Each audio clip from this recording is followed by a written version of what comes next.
Hello, friends. We are back to continue our discussion about meters and all the things that come with them.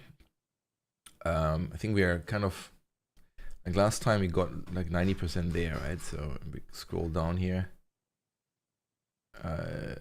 This is what we reviewed, I think. Hey, Emo, Yes. you want to share your screen? Oh yeah, I can do this on Teams. Hold on.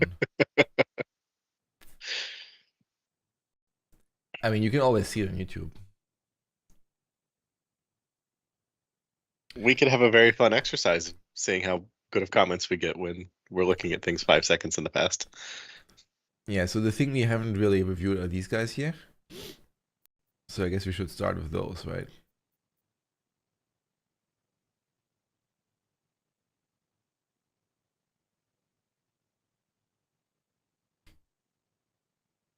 Don't everyone talk at once. I think there's also a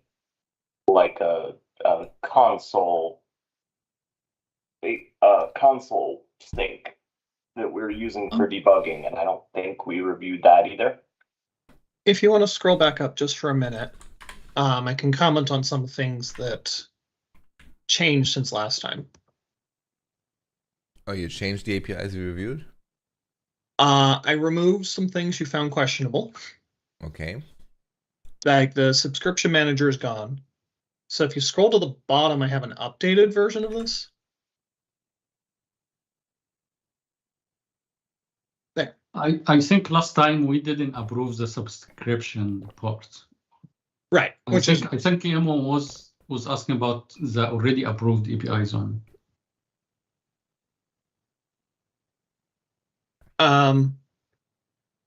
So we should be looking at that last section. Let me write myself what we saw so I can actually see what the difference is. Okay. Mainly the subscription manager's gone. What else changed in the actual? Combine some classes. Yeah. Fixed all these overloads.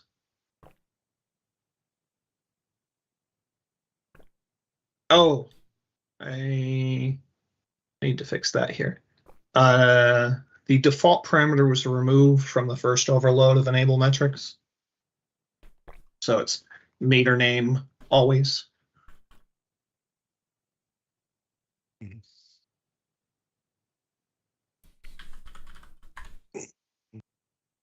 Presumably the same is true with disable metrics. Yeah, the whole set. Yeah.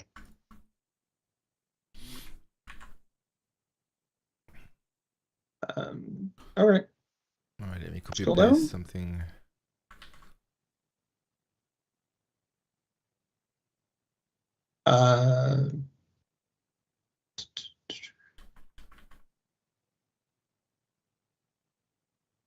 Added meter scopes, none.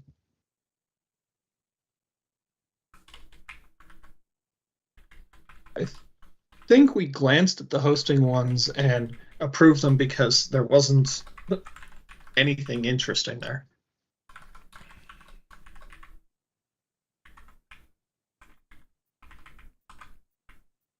These are just mirrors of logging.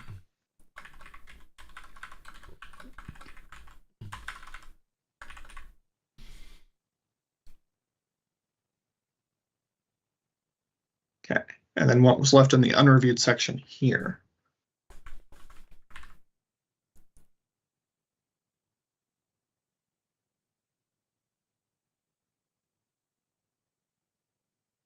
There we go.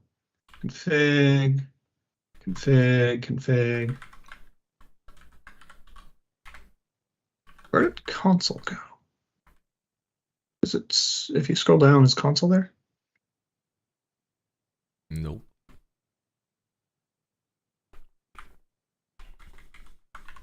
Where did that go?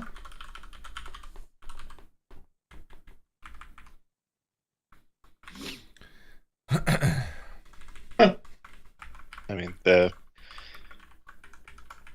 proposal was in several chunks in the beginning, which we're generally not smart enough to handle. So I think it just never actually came up on screen. Yep, console got skipped. It's still listed in the original. Right before the API usage fold. Oh, this guy here? Yeah, that guy.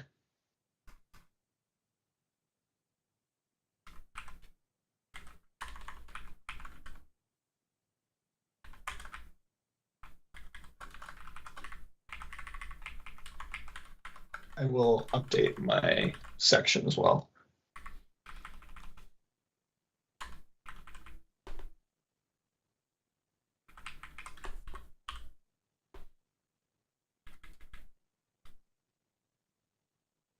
Okay.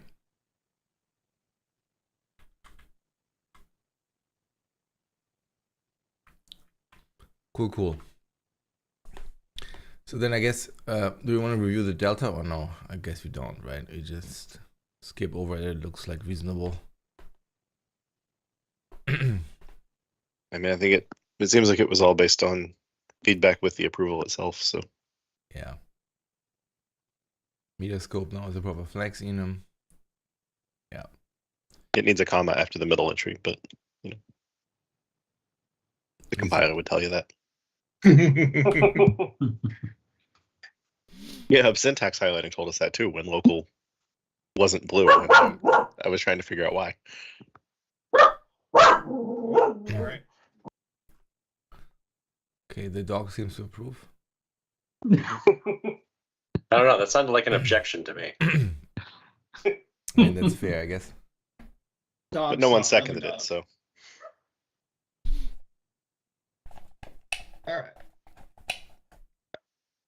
So then where do I scroll now? I guess I scroll to, hold on. Wrong window. There, I fixed some of those things in my version, in my last post. Just So what did you move fix? those. Oh, this one here. I removed the default parameter from enable disable metrics that I'd forgotten to take out, and I pasted console into the unreviewed section. Sorry, which one is that? The default parameter? Is it the meter name? You scroll up Yeah. to Meter name on the Yeah, enable there. and disable metrics extension. the first overload of enable disable now doesn't have a default. That was code review feedback mostly. Noah, you were saying that that is the preeminent scenario, so it should just be required. Yep. Okay. So I fixed that. I fixed the comma. All right. So then we should be basically where we used to be. All right. Now to the unreviewed portion, which I think is this one here, right? Yep.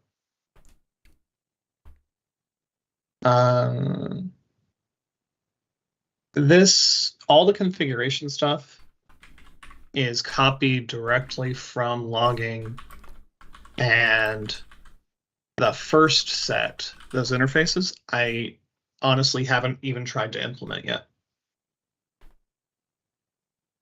The extension method and everything. Let me see. The extension method add configuration I've done. And the console stuff I've done.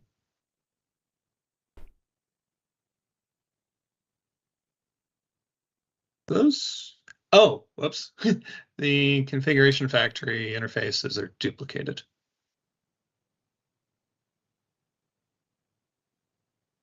They're in there twice.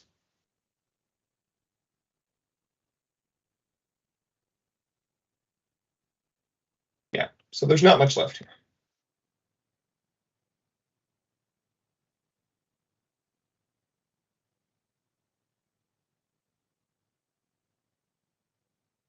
I'm seeing the comments that all in Microsoft Extension Diagnostics.dll. Is this above this comment about like the interfaces there will be in the same assembly or it will be in different assembly? That last comment was just about the console stuff. Yeah.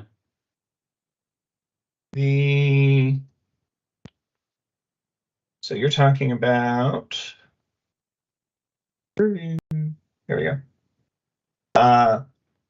The configuration stuff is in the metrics configuration assembly. Okay, so this means that you are introducing 2 more assemblies with all interfaces here? Let's see. Metrics configuration and metrics abstractions are new. And I think actually the assemblies are called diagnostic abstractions and diagnostic configuration. And the diagnostics assembly itself was introduced in a prior preview. It is new in 8. Yes. So that's 3 assemblies total.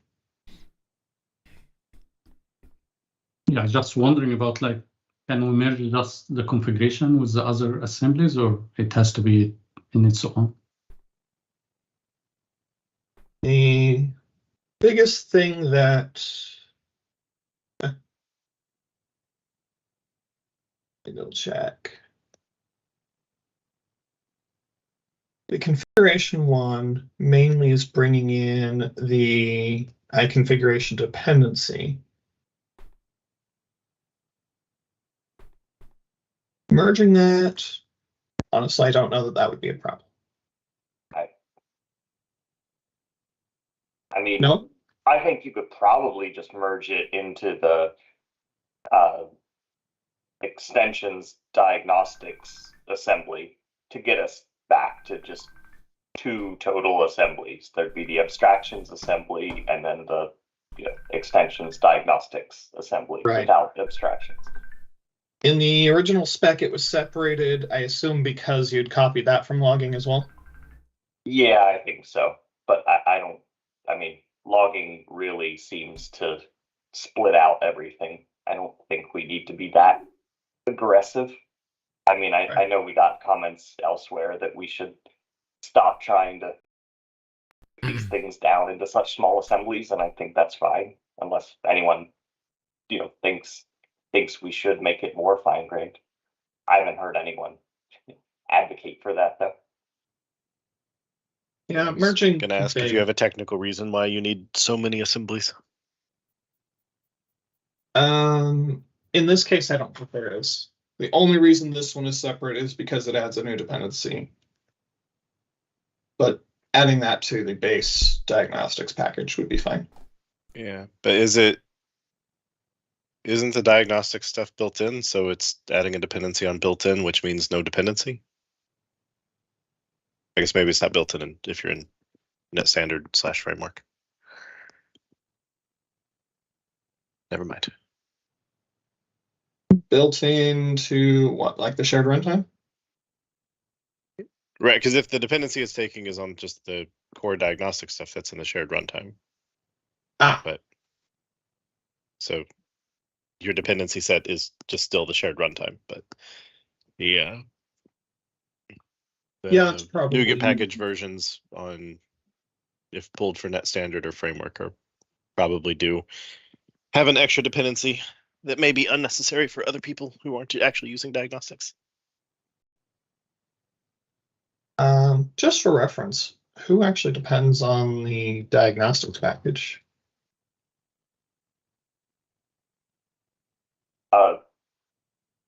There should be relatively little that directly depend. I mean, I think you said Microsoft Extensions hosting just picked up that dependency because of the hosting API changes.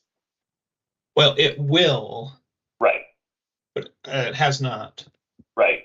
And hosting already depends on config, so. Right.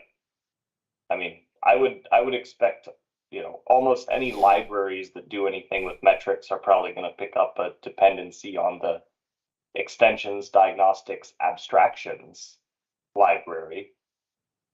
But for the most part, the only folks I expect to pick up the dependency on the extensions diagnostics assembly would either be if you are a third party creating a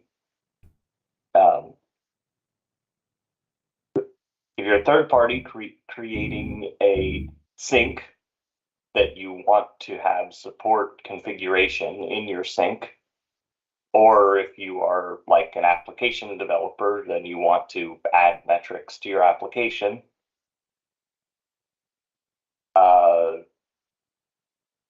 Yeah, I'm just trying to think of anyone else who would need to be calling basically the service collection add metrics API, but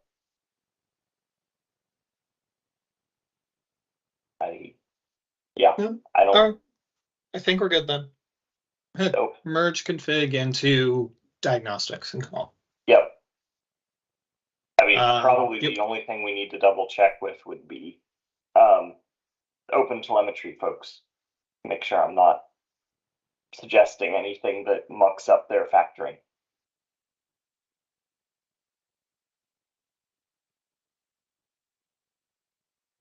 Yeah, I can double check with them.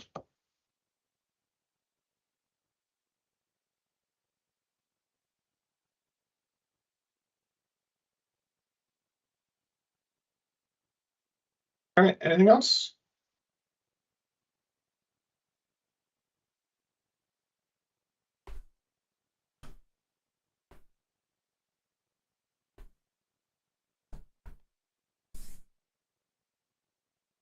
So are the types used in the console, like is the metrics builder console extensions an existing type that you're adding on to, or a new thing entirely? All the console stuff is new. Can we open again the unreviewed section? Emo? Sorry. Scrolling on the wrong screen. Which one do you want to scroll to? Oh, I just want to where it says unreviewed. Oh, I thought it was open before. Did it collapse again? No, you scrolled down. Oh, and it collapsed again. If somebody It's edited open. it again. Yeah. All of these types. Yeah, all of these types are new.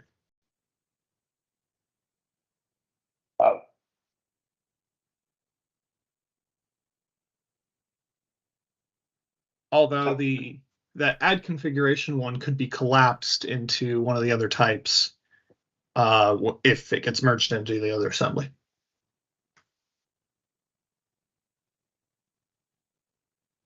Yeah, so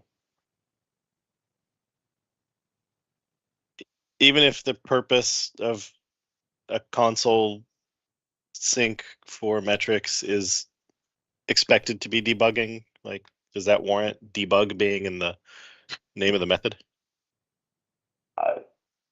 So I had suggested it just to make it very clear to app developers that this was not intended to be something that you turn on like in your production application, that it's really just intended for ad hoc use. I mean, it's possible even that in the future there would be some other console extension that was intended for production use.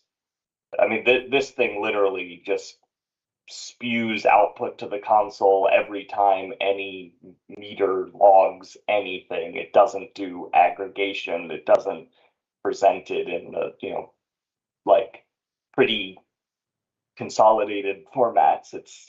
It really is just debugging. But I'm happy to take feedback that you like, given that you still think it should have a different name. That's fine feedback.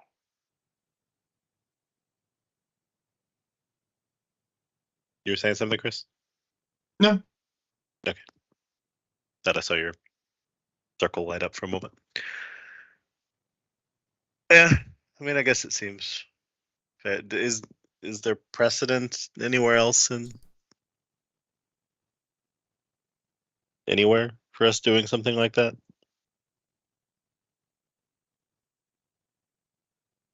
I I don't know. Because I know we have the like precedent. debugger.break, but that's like really actually about like a debugger. And Right. Yeah. We have in ASP.NET, we have a developer exception page and a developer exception handler and the production version is just an exception handler. Yeah. So the equivalent here would be add developer console.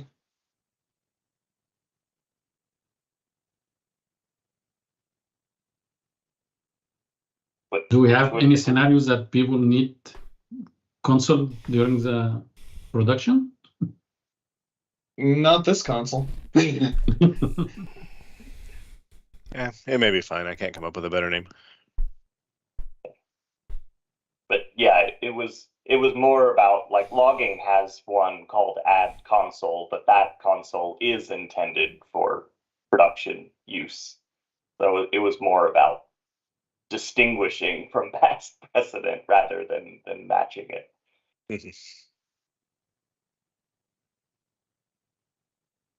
I'm happy. Like debug was fine, developer is fine, probably.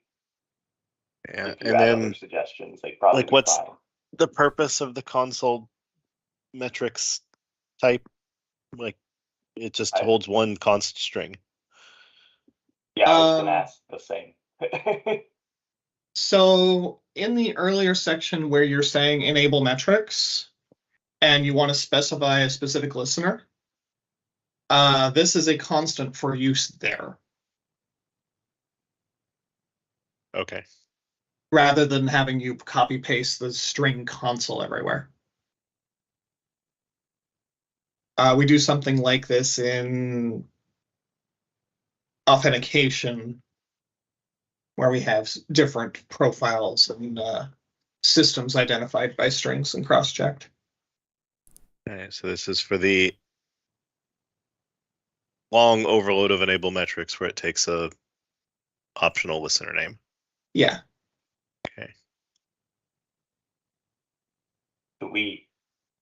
I feel like since we called the other one debug console, should this one also be debug console to make it clear that they are a matching set? And then possibly also change its, value. And its value, yeah. So when if you're turning it on in config, that's fair. Yeah. Well, that being from, Noah's vague reference to a more usable console, right? Could be added, or a more likely to be used console could be added at a later date. So don't burn the good name. I don't know if such a thing would ever show up, but it would be nice to at least clear the space for it and not create confusion. Right. Sure. So I think it'd be fine to leave the type as control metrics and then change the I guess the static read-only property to debug listener name. Unless that's violating a pattern elsewhere. Seems fine. Add debug console metrics, debug listener name. That feels kind of like an odd split to me. But I mean, it's just if you're going to end up with if you end up with another console thing later, like you think like that one would have the property listener name? I mean, it's just do we need the one type for for where this string lives? And it feels like you could unify the debug and production console stuff. And if not, then change the type name and leave the property name alone or whatever. All right. I'm fine with it. You got that, Ema? So you broke up. You said, what was this? Changing console metrics listener name to console metrics debug listener name and the value changing to debug console.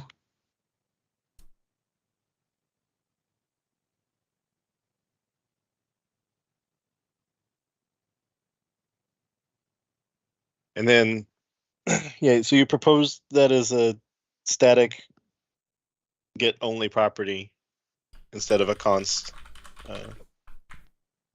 I assume that it can't actually change over time. So do you want a static get only property or do you want a const? I assume we want const. Force of habit on public APIs.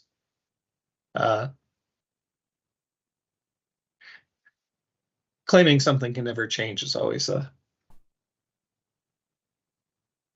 Yeah, and So, I mean- the JIT will optimize it to be a constant. So it's generally safer to make it a property unless you're like 120% positive it will absolutely never need to change to anything else in the future. which maybe. Well, I mean, a static get only can't be used in itself in a constant expression like an attribute value or itself in a const initializer. Yeah. I don't know anywhere where we would need that. Yeah. I mean, I think we'd probably be okay either way. Like, I don't know where we would need to include it in those constant expressions. I think it would only get used in the calls to, you know, if you're turning on something just for the purpose of debugging, though that also would be weird because you're probably debugging because something else isn't working and you want your debugging to match whatever the other thing is so you can debug it.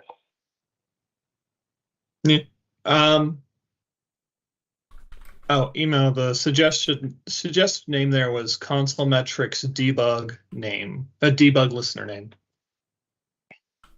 So the property is called debug listener name. But the type is And not. only console metric. Like that? Yeah. If you don't like it, put it back to your way. I said I didn't care either way. But this is what I suggested originally. I mean, it is a bit weird if everything is. I mean, even if you have things like debug console here, it's a bit odd that you call it then console elsewhere. But I mean, I don't care either way either. Yeah, I was just going for if they do add a production usable console output, then can we collapse this one string onto some existing type? That's So, fair. But I then anticipated a future name, and will we then remove it here as well? We just call the matrix builder console extensions, or will we still keep it as debug console extensions? I would just call it console extensions.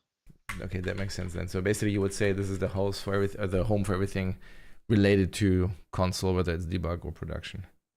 Yeah, and Seems if it to make needs, sense. if the console metrics wants to become an instance later, I believe we can remove the static and make it an instance later. The static is just abstract sealed, so. Yeah. All right. And then I don't think we actually answered the other question of if the debug listener name should be const or static.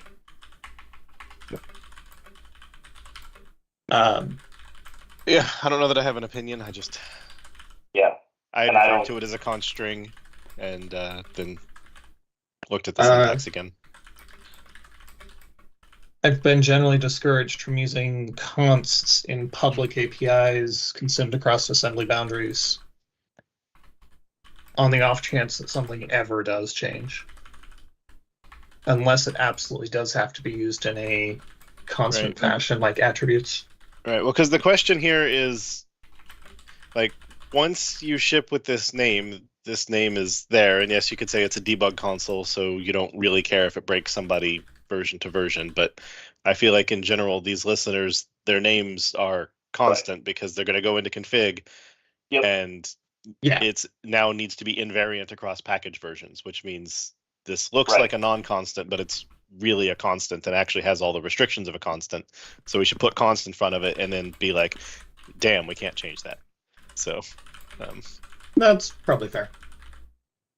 Yeah, I mean, yes, basically. I wasn't ever expecting it to change for exactly the reason that it could show up in config And I also don't think static would bite us from a perspective of I don't think we would ever need to include it in attribute names or other constant expressions. Yeah. The place that people are tempted to use const that is bad is when it's like, max listeners. And it's like, okay, well, it's const. It can literally never get bigger. Like, maybe it meant static read only. Okay. So constant. So debug listener name goes from a static property to a const. All right. Sorry, why would we do the const? I missed that part. Didn't we just say that it's okay if it's not a const? I mean, it is okay if it's not a const, but it can never change, so it may as well be a const. It's referenced from config, so we must never change it or we break everyone. Yep. And putting the word const in there reminds everyone that that is the case. Well, there's an interesting aspect of you could technically support multiple if you like via config or compat switch if you decided it did need to change in the future if it wasn't const.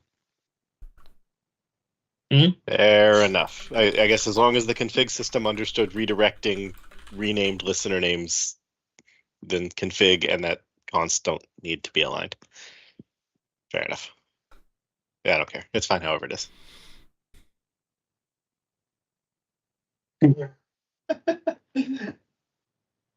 All right. Tanner Did it dug change or himself an did it escape not? hatch. Yeah, whatever is consistent with other things if we have other things.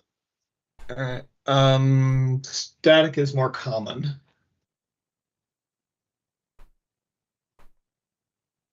All right. And yeah, so I guess just to make sure we think it through, you're never anticipating a feature where you put an attribute on a method naming a listener and that makes a generator wake up and call enable metrics for this listener on the way into the method and then disable it on the way out or anything like that. So you have no anticipation of an attribute that you would need to pass this value into. Fancy. No, I don't think Okay. so. Okay. Is it, just for my curiosity, is it a breaking change to change it from static to const? Yep. Yes. One Okay. of them, whether it's a static read-only field or actually, I don't know if a static read-only field can turn into a const, but a static property cannot turn into a const because those are the same name but occupying. Well, they look like the same name, but they occupy different slots. Oh, true. Yeah. Right. Yeah. Property, not The constant would maybe Yeah. be load field, Right. but the Yeah, yeah. property would be execute the method get underscore listener name, which you would have just deleted.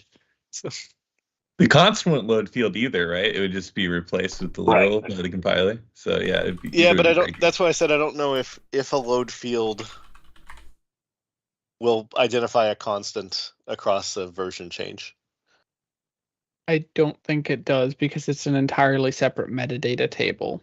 Okay, it's because I know somewhere you can load Yeah. constants by identifier, but I didn't know if they I think counted that's as just load field reflection. or load const or reflection. Yeah. Anyway, no, nothing. Okay. I don't foresee anything like that. I All right. don't know. So Maybe if a famous static last words, but if I a don't see static it. get only property is the pattern thus far, then let's go for consistency. All right. So that's console. We didn't really talk about config.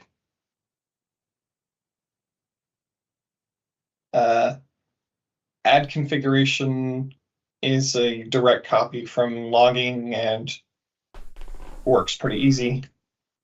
This will be called by the default host to say the metrics section, to read the metrics section and pass it in here.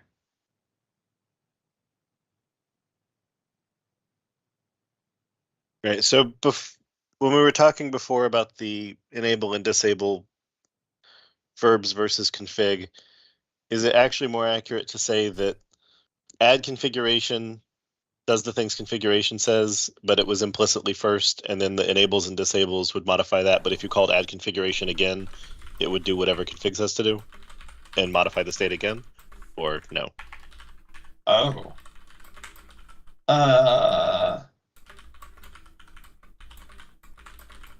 I think add configuration is is not order sensitive.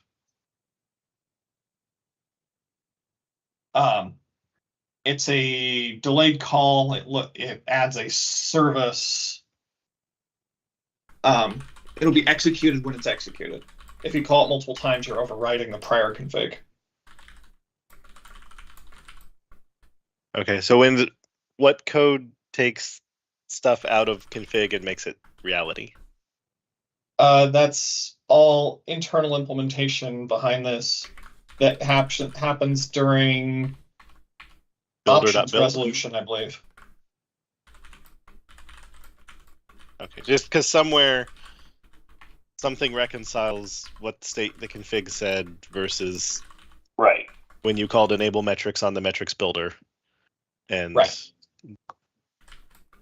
I don't know, foolishly trying to understand, but No, I understand.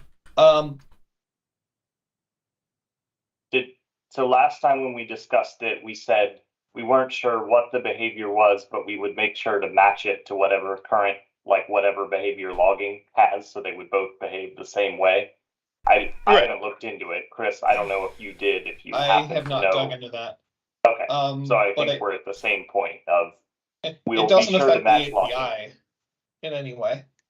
right. Well, I was just seeing the add configuration here, and you said it's implicitly called by the host. I was just seeing if that was where we were getting the emergent behavior of code wins because it just came after the call to add configuration. But if that's not the case, then the ordering is up to us in implementation. fair enough.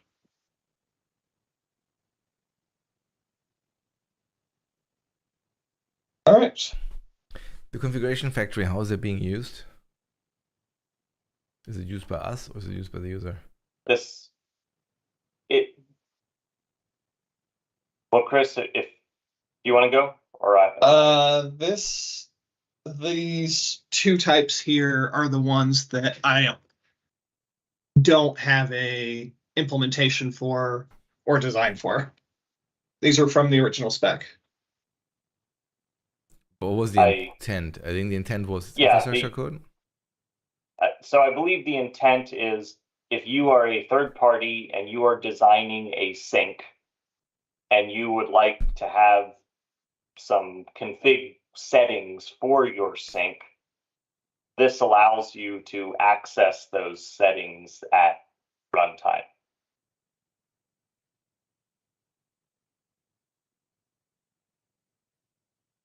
So like if you're open telemetry and you want to have some specific configuration for your open telemetry metrics sync that sort of follows the same pattern that logging did, then people can sort of tuck some specialized config that's just for you in the right section of the config file, somewhere nested. Like for logging, it's nested under the logging node, but for this, it would be nested under a metrics node. And then you can, at runtime, your sync code can request like, hey, give me that configuration that was squirreled away for me so that I can do something with it.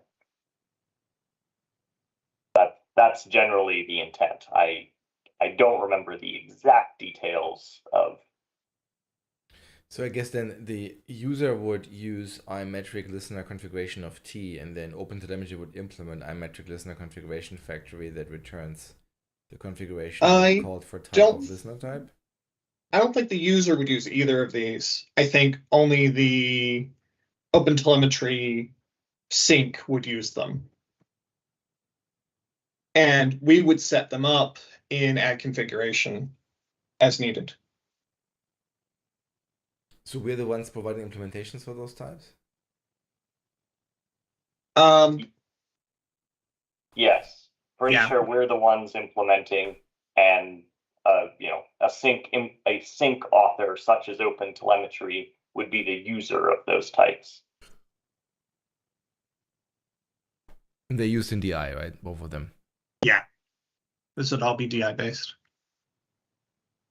Yeah, if I recall, I think the main difference is the first one is sort of free form and lets you request configuration for any potential listener, and then the second one, the type of the listener is implied by what goes in the T there. But otherwise, they do the same thing. I think so. And Okay. I don't know. It feels slightly verbose to me, but I believe we just duplicated exactly the pattern that logging had. Other than, of course, changing the name to have metric listener instead of like logging provider.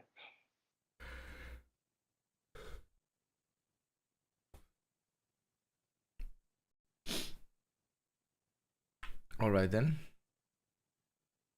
So why not the second interface is enough? I mean, why we need to have the first one? Is it because logging has it? Yeah, I mean, honestly, I don't have a good rationale for you other than I just ripped off logging exactly. If anything, the first one is more flexible, where you wouldn't have to know the type at compile time.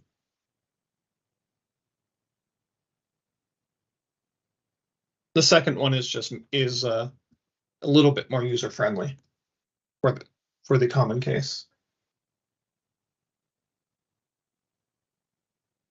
Okay.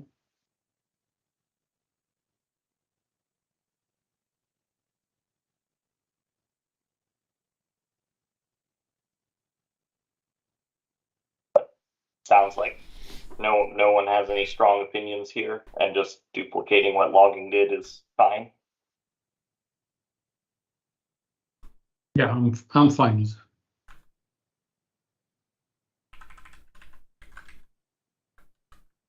it. Okay.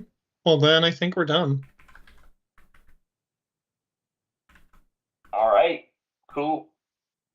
Thanks, everybody. Yeah. Are there any other reviews today? I didn't set up anything, but we can take a quick look at the board. I think the IDN mapping is the only one actionable right now, unless Tanner wants to talk about half of his thing. We could probably start the conversation on the half if we don't want to do these other ones. Huh, I know what this is for. I mean, can we get it done? Because it seems weird to start a conversation. I would rather finish the conversation. Your stuff looks ginormous, so I guess we should just do full 2 hours for this. I mean, if it's possibly more than 2 huge. hours, then we need to start it at some point. Right. Yeah. But not even an hour and 10 left, right? Basically for mine, it's there's 2 types that would be made available down level, and then a set of numerics APIs for machine learning scenarios, and they follow a general pattern. So it's really just, are the concepts okay?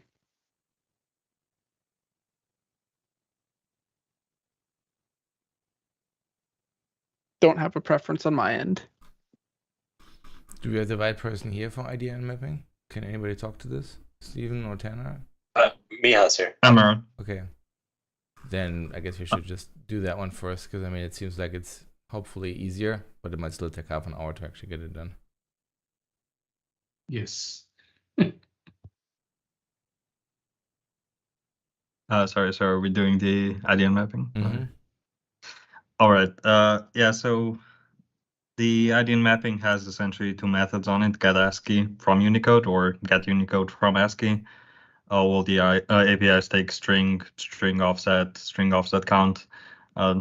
This proposal gives it some span love, so it follows similar patterns we have everywhere else already. So one's replacing the argument with a span, so that you don't have to allocate a string for it or keep all the offsets around. The other is the try pattern for writing into a span destination.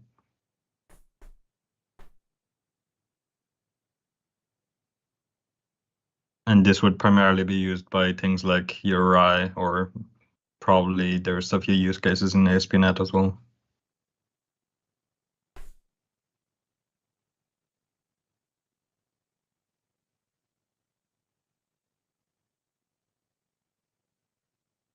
Is there a reasonable upper bound that somebody can apply on either get ASCII or get Unicode transform? Because then if so, would it make sense to also have the like public int get ASCII of read-only span Unicode to span of char destination, where it throws if it's too short and returns how many it wrote if it wasn't?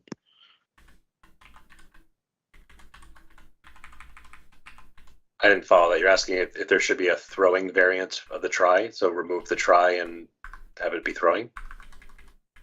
Yeah, well, because in cases where you are guaranteed that the try is going to return true, it's annoying to have the if not try throw unreachable exception. So that's There's no such guarantee here. I think the exception throwing variance here would be strange when mixed with spans here. okay. I guess you could probably guarantee a maximum, but it couldn't guarantee it couldn't know how to count it without doing a bunch of throwaway work. Yeah. A DNS name like this is almost always limited to like 100 and something characters, but the Unicode to ASCII variant of that expands significantly. And so the math does get really weird. Right. And but presumably it would be something like every Unicode code point or code unit or whatever at most turns into like 8 ASCII characters. So at some point you can say it's the upper bound of that plus the xn -- prefix. But if it gets really hard to count and really wonky, then it's a low value. I'm just shaping. And worse. Wait, what? Go ahead, Chris. Worse, a lot of the times this is coming from external user input that isn't necessarily conforming to what a DNS name should contain. So they might give you values longer than the standard. Right. My question was more of a relationship of the length of the input to the length of the output. So that if you knew, if I always have a scratch buffer that's 8 times longer than the input, this will always succeed. Unless the data's poorly formed, in which case throw anyway. I would prefer not to do this relationship. Okay. Yeah. But I have a general question about this type. So it's sealed, and everything on it is an instance method, and I believe it has no state. So why aren't they all just static methods? Doesn't it have an internal buffer so it's not thread safe effectively? As far as I know, it is thread safe, but the constructor does have a few arguments you can give it. But I think most of our uses throughout runtime in ASP.NET, it's just create a static read-only somewhere with the default constructor and then use it everywhere.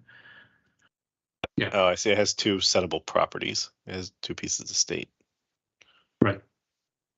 Fair enough. Well, because I know it used to not be documented as thread safe, and I don't know if it's documented or not, and that I used it in it doesn't say it's thread safe, so I have to new it up every time.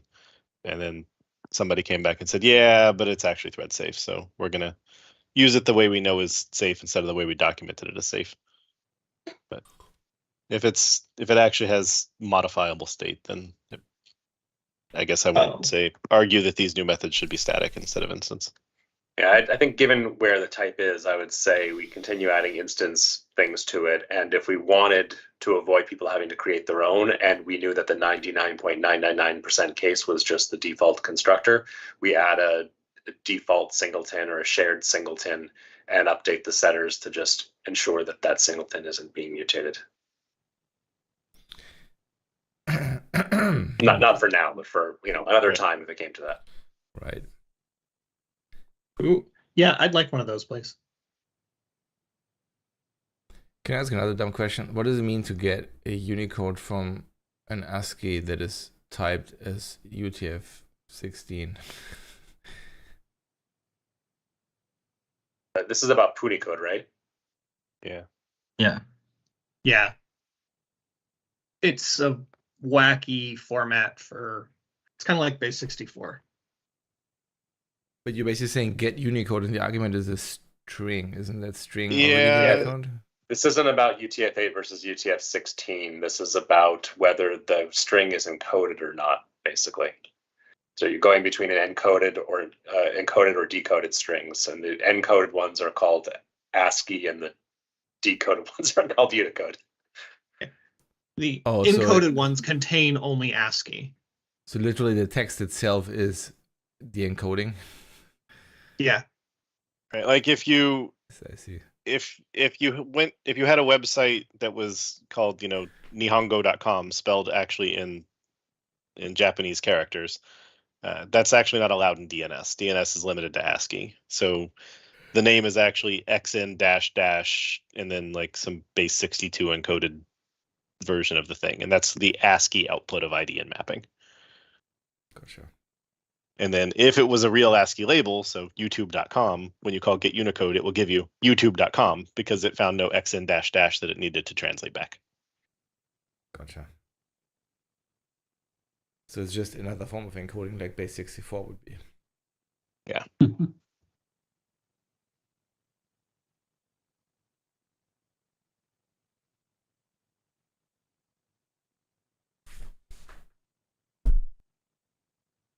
I think the proposal looks good as is. Yeah. Yep. Send it too.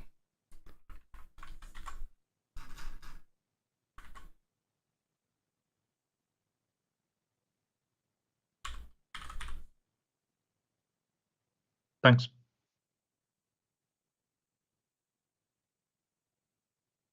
Just curious, is this something YARP's going to use? Is that where this came from? No, I don't think okay. so. Yeah, I saw some requests for people asking about to have this version of APIs that it doesn't throw. So this is going to help in these scenarios. Well, wait. These will still throw in situations where the existing ones would throw. Yeah, I'm talking about try get ASCII and try get Unicode. Those would still throw in situations where the existing ones would throw. Like an unpaired surrogate. They just wouldn't throw if the destination buffer was too small. Yeah. The only reason a try span writing method is allowed to return false is destination is too short. This is the only so this is not otherwise if it also returned false if there was some kind of error, then a typical loop that was growing a buffer to make to retry until it succeeded would end up ooming, because it wouldn't know the difference between needing to retry because the destination buffer being too small and needing to fail because the input was incorrect. For those situations, we then fall back to the operation status pattern. Yeah. Cannot communicate this information through the out parameter, character returns? If you return false, chars written must be 0. Yeah, I understand this pattern, but is it like standard pattern we have to stick with, or we can have special case in these APIs? Go ahead, Steve. I was going to say, what would you propose instead, Tarek? Yeah, I mean, like if it returned false and character returns is less than the length of the buffer, so this means something else has happened. Well, no, because if I give you 3 meg buffer and you only need to write 3 characters into it, you're going to return, or you're going to chars written as 3, not the length of the buffer. Because you're only going to tell me how much of my buffer you used. Tarek said if you return false as well. Oh, right. Yeah. Yeah, our pattern for all span writing try methods is they return false if destination is too short, and the chars bytes or items written is always 0 if they return false. I think I understand what you're saying, Tarek. I think that the problem is people get used to the pattern, and then there are assumptions made. If try methods return false, outs are basically never used. Yeah, I understand the pattern, but at the same time, I understand like try something always also kind of helper that avoid throwing in general. Well, it avoids like, throwing in the common try reason. Something. Yeah, I mean, like, it avoids throwing for one case. Basically, for any given try method, one error case can be turned into a return value of false, and everything else continues to throw.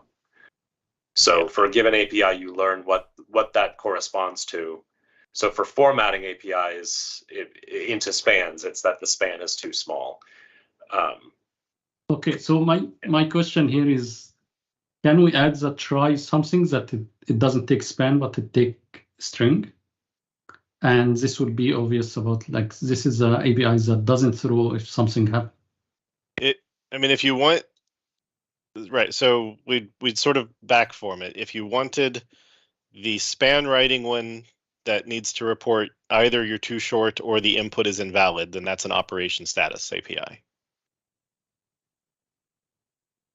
And then if you have that, then you could have try get Unicode takes a string, returns a string, or takes a span, returns a string. But the try get that takes a span destination, it's false, means only destination was too small for the answer. Yeah, I understand that. I mean, what I'm trying to say is proposing like to have another overload. It's called like try get ASCII, which is take a string and return Boolean. Well, we would, I think if the shape of that would be, if that was an API we cared about, would be get ASCII, no try prefix. It would return operation status, and it would have read only span out in chars written as arguments, and out in chars consumed. Right, chars consumed. But you could have try get or public string try get ASCII of read only span of char Unicode. That of the this returns. Oh, sorry, public bool try get ASCII read only span of char Unicode comma out string result. Yeah, you could have the try allocate one that returns false if the input was not well formed. Yeah, we could do that. I think. Do we have any cases like that where two try overloads of the same API have different meanings for the try? I think that there were, from the transition of the pre-span days into the span days, I think we have those but it's probably not good to add to that confusion of looking at a try and being like, okay, why does this one return false? So I think Tarek, my suggestion, unless you object to the APIs that are on the screen, I think we should go ahead with them, and you should open an issue for the failed operation test.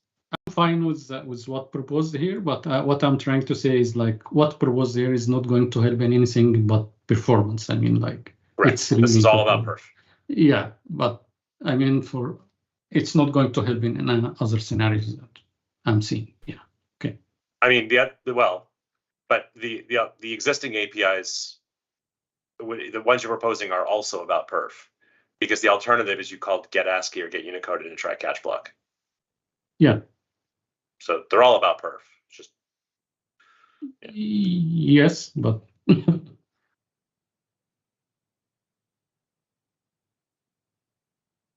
but I mean, like if somebody using inputs that it's raw, I mean, it's not going to help. I mean, this API is not going to help with the perf anyway, right? They have to try catch around it anyway. Yeah, if invalid input is possible, there's a try catch to handle the exceptional case. Yeah, which will not help with the performance. for the exceptional case. Yes. Correct. Okay. I'm fine with what we have here for now, at least.